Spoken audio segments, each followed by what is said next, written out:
Hi everyone, welcome back to Propped Up Yoga, and today we're going to talk about touching our toes. I have met so many people who cannot touch their toes, of all ages, sizes, athletic abilities, body builds, whatever, and we are going to work on touching our toes. First things first, my disclaimer, please, if you know that you are physically incapable of touching your toes because of something in your body, whether it's surgery, or anatomy, or anything else, please do not attempt to touch the ground. We have props, and props bring our target, the floor, to us. So if you know that you are just physically incapable, do not do this. Don't go all the way down.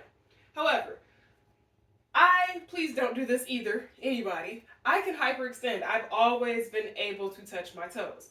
So hyperextension is where you kind of lock your joints out. Don't do this. And you can touch.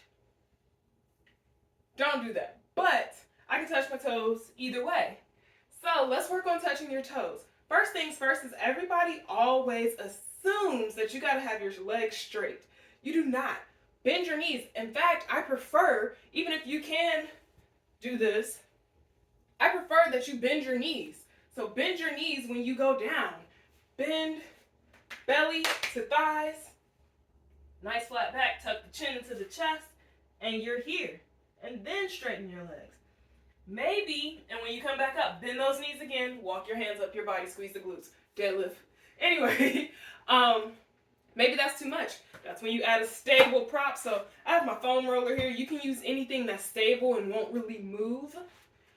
And even though it shouldn't move and it should be stable, your weight is going to be in the back of your heels. So maybe you're up here because this is all you got right now. Don't try to do this all in one day. So you're here, bend those knees, hips go back. And you're here, tuck the chin, and maybe you just walk the feet out a little bit. And then you slowly come back up.